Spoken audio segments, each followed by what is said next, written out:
7 adolescentes de uma mesma família muito ampla, que incluía muitos irmãos e primos, viviam num reino no alto de uma montanha. Um reino iluminado por potentes e revigorantes raios de luz. Tinham de tudo, nada lhes faltava, mas suas aspirações eram modestas e sua imaturidade muito grande. Assim, eles sentiam-se entediados. Não conseguiam ver a enorme potencialidade do reino de gerar uma vida prazerosa e completa. Sua visão ainda era pequena.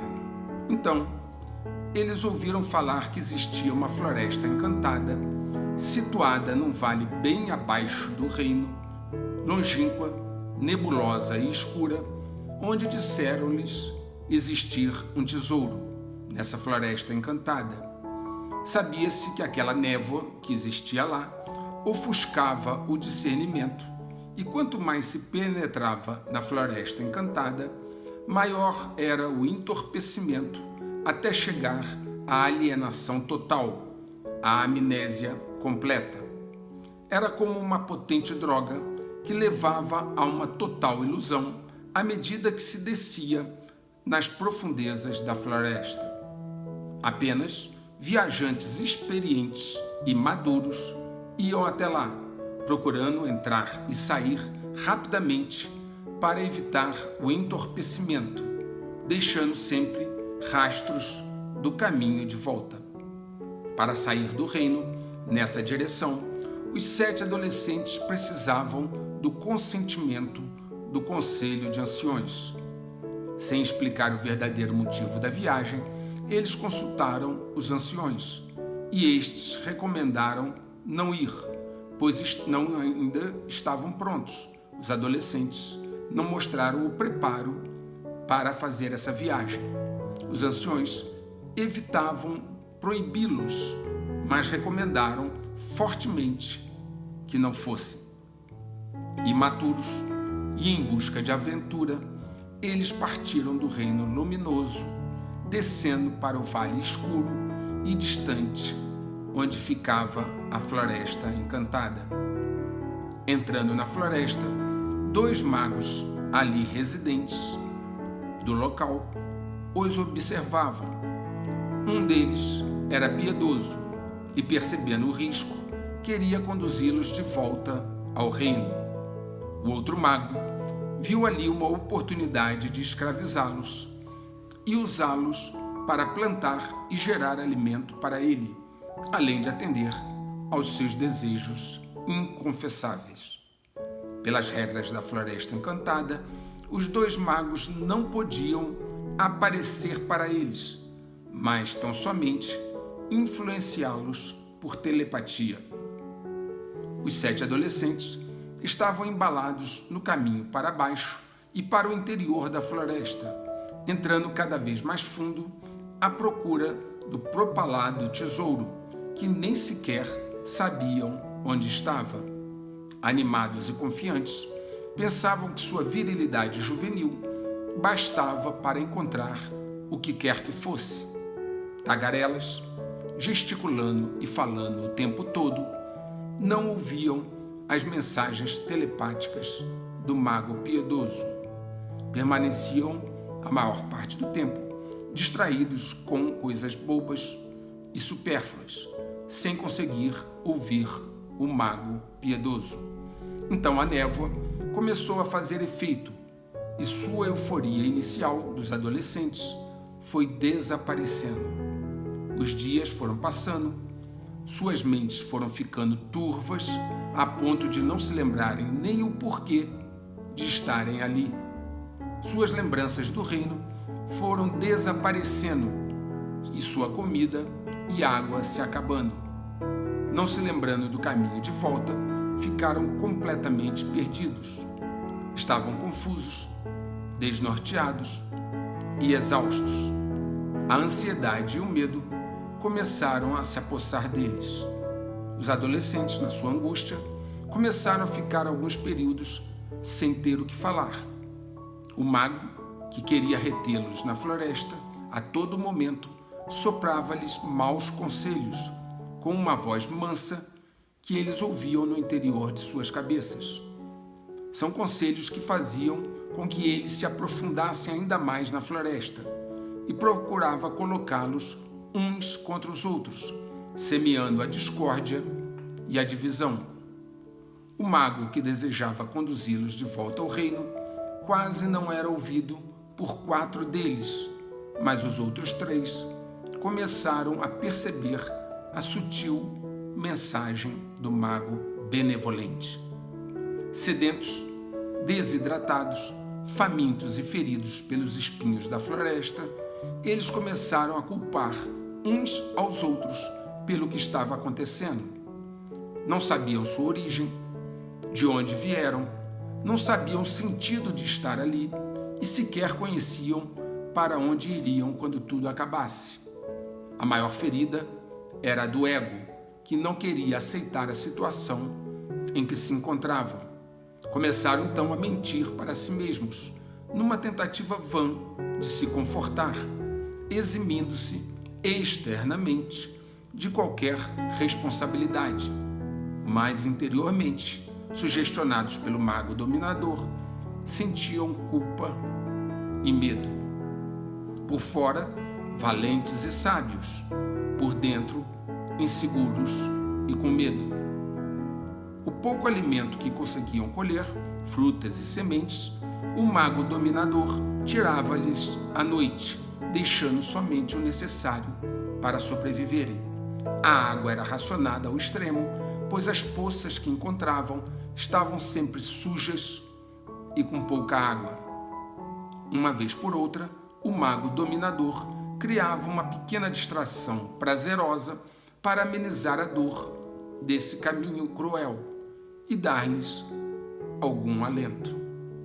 Já estavam desiludidos de conseguir sair da floresta e 4 deles passaram mesmo a entender que ali era o seu lugar e passaram a aceitar com resignação a sua condição miserável.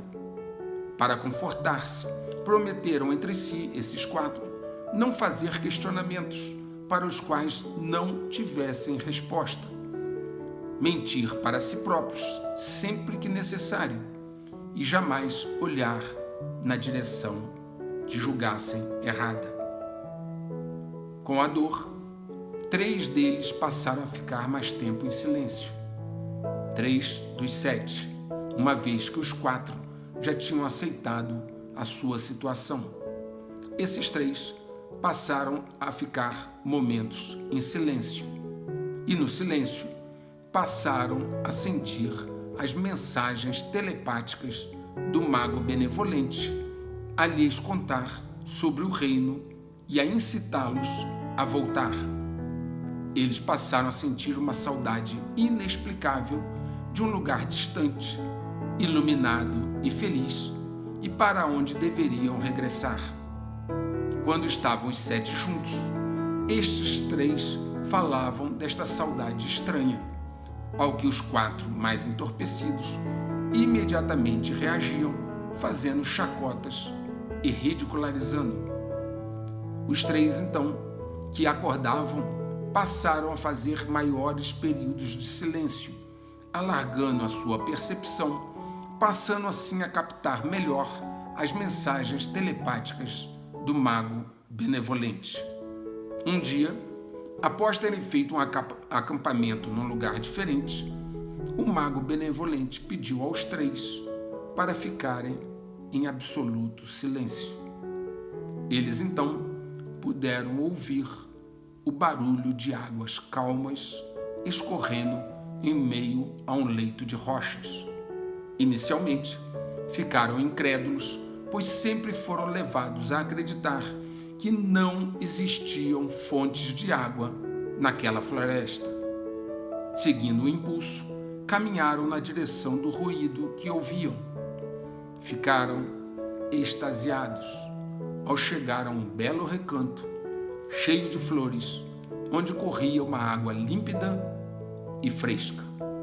Logo, eles que passaram muitos anos bebendo água suja em pequenas quantidades, totalmente convencidos que a escassez era a regra, agora viam uma fonte de água inesgotável, límpida, bem à sua frente. Um deles, mais amadurecido pelos sofrimentos da floresta, imediatamente sentiu um impulso interior de gratidão pela dádiva recebida e passou a agradecer ao Eterno pelo acontecido. Os outros dois, ainda endurecidos e iludidos em grande parte, resistiram ao impulso de alegria e gratidão, ficando ainda desconfiados daquela fonte de água. Afinal, pensavam estes dois, como poderia existir uma fonte da qual eles não tinham conhecimento? Como ninguém falou desta fonte de água, pensavam eles dois. O primeiro, então, cheio de gratidão e amor, bebeu da água até saciar a sua sede. Os outros dois, que eu acabei de citar, beberam pouco e mantiveram-se um pouco céticos. Aquele que estava repleto de gratidão, ao ser revitalizado pela grande quantidade de água que bebeu, percebeu um formoso caminho, adornado com pedras, que seguia ao lado do leito do riacho, que se formou pelo escorrimento da água da fonte. O mago piedoso sussurrou em sua mente, deste primeiro, cheio de gratidão e alegria, o mago sussurrou em sua mente que aquele era o caminho de volta para o reino. Ele seguia o caminho sempre próximo ao riacho de água formado pela fonte, o que mitigaria a sede ao longo de todo este caminho. O mago disse-lhe que seria um caminho longo para voltar, cheio de desafios, mas que se ele persistisse, chegaria ao reino. Embora os dois companheiros desconfiados estivessem numa posição de ceticismo, ele ainda assim aceitou a sugestão do mago dentro do seu coração. Nesse momento, os dois companheiros, desconfiados, chamaram a sua atenção, pedindo que fossem ao encontro dos quatro que tinham ficado para trás. Os três, então, juntos, seguiram para encontrar os quatro e contaram a eles sobre a fonte. Prontamente, os quatro, que estavam totalmente iludidos pelo encantamento da floresta e que não conseguiam ouvir as mensagens do mago piedoso, passaram a negar a existência da fonte e a dizer que os três que lá estiveram estavam completamente malucos. Com o ego inflado pelas sugestões do mago dominador e cegos pela vaidade, os quatro disseram que era impossível existir uma fonte sem o seu conhecimento. Haviam estudado muito sobre a floresta e esta informação nunca havia vindo a eles. Logo, não poderia existir. Em sua arrogância, afirmaram que se havia uma fonte, ela deveria passar próximo a eles, pois mereciam esta deferência. Não tinham, no entendimento deles, de ir até a fonte, mas o riacho e a fonte que deviam vir até eles. Ademais, pontuaram que era um absurdo não haver na floresta um sistema de transporte gratuito e disponível, puxado por bons cavalos, para levá-los para fora da floresta ou a qualquer outro lugar que eles quisessem ir. Sentiam-se esses quatro injustiçados e revoltados.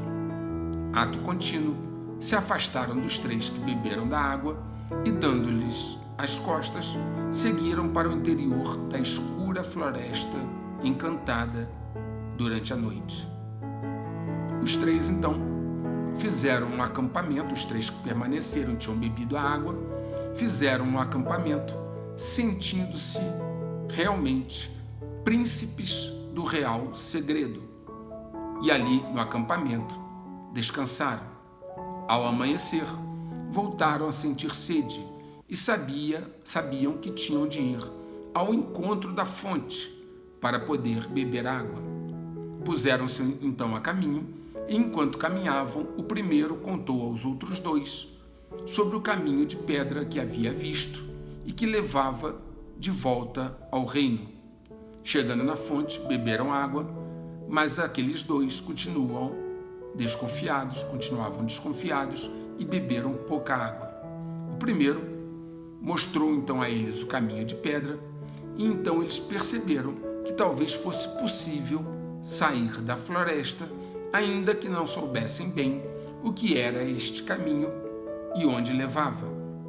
Como os outros 4 tinham ido embora, e os 3 resolveram então seguir esse caminho de pedra, uma vez que já estavam separados dos outros 4.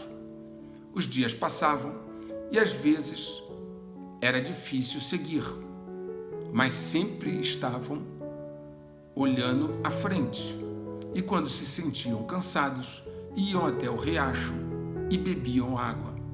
O primeiro, sempre repleto de gratidão e fé, bebia até saciar a sua sede, ficando cada dia mais forte e com uma visão melhor. Os outros 2 sempre tinham uma observação, um comentário, uma crítica cética para fazer em relação à água, e bebiam só o suficiente, sem saciar-se totalmente. O primeiro, então, estando mais forte e disposto, passou a caminhar bem à frente deles, e os 2 foram ficando para trás, uma vez que estavam mais fracos, porque bebiam pouca água. O mago dominador percebeu que precisava atacar esses 2 antes que saíssem da floresta encantada e ficassem fora do seu alcance. O mago dominador começou a usar de vários estratagemas, mas percebeu que o primeiro caminhante, que caminhava bem à frente, não lhe dava ouvidos, não lhe dava nenhuma atenção, pois esse caminhante, que ia bem à frente, já via os raios de luz ao longe e estava determinado a alcançá-los. Entretanto, os 2 que estavam atrás ainda caminhavam devagar por estarem fracos, uma vez que bebiam pouca água e falavam demais, sem conseguir sentir as mensagens do mago benevolente. Todo o tempo, tagarelavam, se distraíam e bebiam pouco da fonte, permanecendo então vulneráveis aos estratagemas do mago dominador. O mago dominador, então, decidiu investir pesadamente contra os 2 retardatários, fazendo-os se distraírem ainda mais, brigarem entre si e ficar desanimados, incutindo-lhes sempre a dúvida. Eles começaram a ter uma enorme dúvida, então, sobre se o caminho levaria ao reino, e começaram a andar ainda mais devagar, sofrendo novos e reiterados ataques do mago dominador. Em pouco tempo, começaram a sentir os mesmos sentimentos dos 4 que estavam presos no interior da floresta, sentindo-se injustiçados, apartados daquele que ia à frente. Não iam à fonte beber água, apenas caminhavam muito devagar, sentindo-se sempre vítimas e murmurando demais. O primeiro, cheio de fé e determinação, que caminhava bem à frente, ia sempre ao riacho renovar as suas forças. Ele logo viu a luz e percebeu que lá, pouco mais à frente, era o final da floresta. Correu alegremente até a fronteira onde acabava a floresta encantada e parou maravilhado. Viu-se no limiar de um lindo campo aberto, repleto de luz, onde camponeses e camponesas lindas conversavam. Olhou mais para o alto e viu o reino, resplandecente e abundante. Ao longe, viu as pessoas em roupas bem feitas e bonitas passeando, alimentos dispostos em mesas que ficavam à disposição de qualquer um para pegar à vontade o alimento, de forma absolutamente gratuita. Ele percebia a diferença entre a sua condição miserável durante o tempo que estava na floresta, durante o tempo em que entendia que a escassez era a regra e onde no reino tudo era abundante e resplandecente. Observando então aquela extasiante visão, sua memória foi retornando e ele se lembrou de tudo o que aconteceu desde que deixara o reino em busca do tesouro. Então, antes que corresse para o reino, o mago piedoso disse-lhe em voz alta e clara que ele agora podia ouvir. Abre aspas, o mago disse: "Vá, meu amigo, volte para casa. Eu também sou de lá. Muitas vezes sinto imensa saudade." Fecha aspas. Ao olhar para o mago, reconheceu nele o primeiro que já estava no limiar da luz. Ao ver o mago, benevolente, viu nele um nobre conhecido no reino por estar sempre ao lado do rei. E então o mago benevolente continuou, abre aspas, "Muitos entraram nesta floresta antes de você e estão perdidos e entorpecidos ainda. Um grande incêndio começou do outro lado e avança do centro para a direção da Floresta Encantada. Podemos ver isso lá do reino. Em breve, toda a Floresta Encantada será aniquilada, totalmente queimada. Por isso, um dia o rei me perguntou se eu podia fazer o trabalho de buscar pessoas perdidas na floresta. E eu concordei. Ele pediu para eu usar meus poderes para ajudar os adormecidos, e minha tarefa é ficar aqui para guiar mais pessoas para fora da floresta o mais rápido possível, livrando-as do encantamento que lhes iludiu." Fecha aspas. Nesse momento, o adolescente, que agora já possuía feições de um adulto, teve sua atenção atraída para um grupo de 144 mil soldados, fortemente armados e com uniformes diferentes, que marchavam adentrando a Floresta Encantada.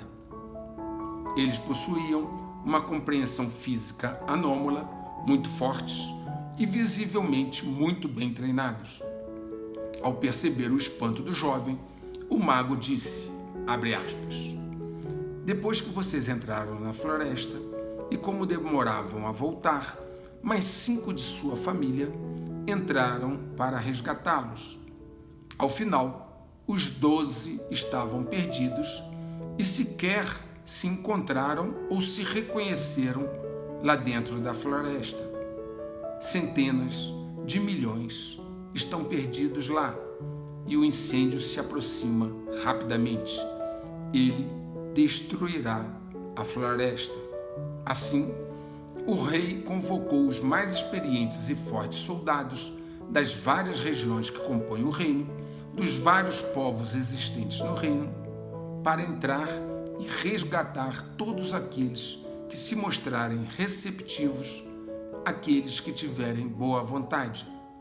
São soldados que já entraram muitas vezes nesta floresta em rápidas incursões, que lutaram em muitas grandiosas batalhas e mostraram sua capacidade de cumprir sua missão a despeito de qualquer tentativa de dissuasão.